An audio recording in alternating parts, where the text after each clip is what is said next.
அருமை இரட்சகருமாக இருக்கிற இயேசு கிறிஸ்துவின் இனிய நாமத்தினாலே மற்றும் நல்ல காலை பொழுதிலே உங்களை சந்திப்பதிலே நான் அதிகமாக மகிழ்ச்சி அடைகிறேன். இந்த நாள் முழுவதுமாக நீங்கள் செய்கிற எல்லா காரியத்திலையும் கர்த்தருடைய கரம் உங்களோடு கூட இருந்து உங்களை நடத்துவதாக.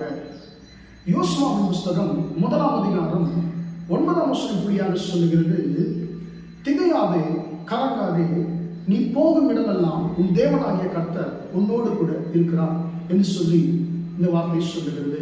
அன்பான தேவனுடைய பிள்ளைகளே, இந்த காலை வேளையிலே கர்த்தர் உங்களை பார்த்து சொல்லுகிறார், என் மகனே என் மகளே, நீ திகைக்க தேவையில்லை, நீ கலங்க தேவையில்லை. என் வழிகளிலே நான் பயணிக்கிறதான வழிகளிலே எனக்கு என்ன நடக்கும் என்று சொல்லி நீ யோசிக்க தேவையில்லை. காரணம் என்னவென்று சொன்னால், நீ போகிற இடத்திலெல்லாம் உன் தேவனாகிய நான் உன்னோடு கூட இருக்கிறேன் என்று சொல்லி ஆண்டவர் சொல்லுகிறார். அன்பான பிள்ளைகளை, இந்த வார்த்தை ஆண்டவர் யோசுவாவை பார்த்து சொல்லுகிறார். இந்த யோசுவா யார்? மோசேயுடைய வேலைக்காரன், பணிவிடைக்காரன். மோசே மரித்து போகிறார். இப்போ இஸ்ரவேல் ஜனங்கள் இன்னும் கானான் தேசத்திற்குள்ளே போகவில்லை. அவர்கள் எகிப்து தேசத்தில் அவர்கள் விடுதலையாக்கப்பட்டு விட்டார்கள். அவர்கள் 40 வருஷமாய் வனாந்தரத்தில் இருக்கிறார்கள். இப்பொழுது கானான் தேசத்திற்கு சமீபத்தில் இருக்கும் பொழுது யோர்தானுக்கு இந்த பக்கத்திலே மோசே மரித்து போகிறார். இப்போ அவரை நடத்தி கொண்டு போக வேண்டியதான பொறுப்பு யோசுவாவின் மேலே விடுகிறது. யோசுவாவுக்கு மோசையோடு கூட இருந்தார், மோசை நடத்தினார். ஆனால் தலைமைத்துவத்திலே யோசுவாவுக்கு அனுபவம் கிடையாது.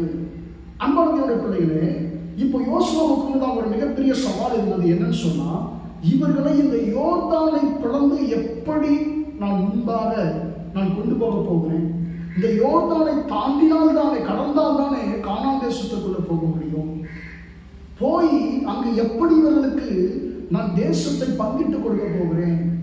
எனக்கு அந்த அளவுக்கு ஞானம் இல்லை என்று சொல்லி பலவிதமான பயங்களோடு கேள்விகளோடு நிச்சயமாக யோசுவா இருந்திருந்தான். இதுவரைக்கும் மோசே இருந்தார், தன் எஜமானாகிய மோசே இருந்தாரு. இப்ப மோசே மரித்து போய்விட்டார். இப்ப இவருக்கு ஆலோசனை சொல்லுவதற்கு யாருமே இல்லை. அன்பான அந்த நேரத்தில் கர்த்தர் பேசுகிறார்.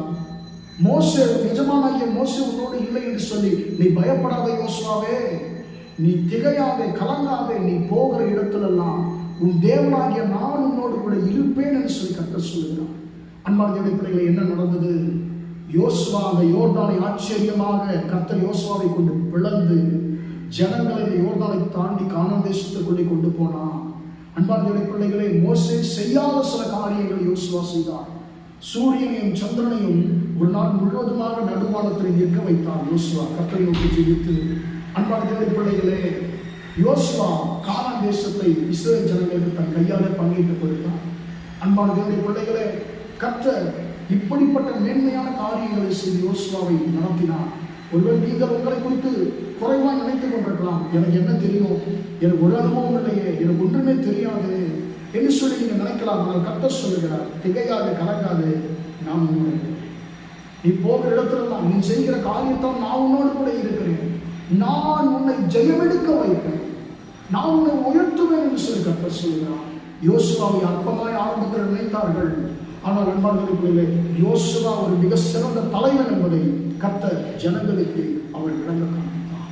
அன்பார்களே பிள்ளைகளே, உங்களை ஒரு சிலர் அற்பமாய் நினைக்கலாம், எனக்கு என்ன தெரியும்னு சொல்லி நீங்களே உங்களை குறித்து குறைவாக நினைக்கலாம். ஆனால் கர்த்தர் சொல்லுகிறார், நான் உன்னோட இருப்பேன், நீ போகிற இடத்துலலாம் நான் உன்னோட இருப்பேன் என்று சொல்லி ஆண்டவர் சொல்லுகிறார்.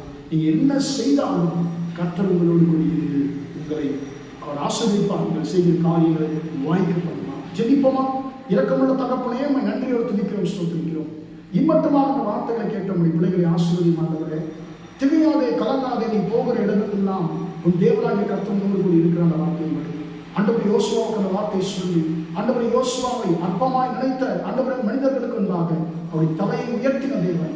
ஆண்டவரே, இன்றைக்கு எங்கள் அருமையான சகோதரருடைய தலைகளையும் கர்த்தரை உயர்த்தும்படியாக சொல்லிக்கிறேன். ஆண்டவரே, சத்துருக்களுக்கு முன்பாக அவருடைய தலையை உயர்த்தப்படுவதாக கர்த்தாவே, ஆண்டவரே, இந்த நாள் முழுவதுமாய் உம்முடைய பிள்ளைகள் செய்த எல்லா காரியத்திலையும் உம்முடைய கரம் கூட இருந்து அவருடைய ஆசீர்வதிக்கட்டும் என்று இயேசுவின் நாமத்தில் ஒப்புக் கொடுத்து ஜெபிக்கிறேன், ஜீவனுள்ள நல்ல பிதாவே.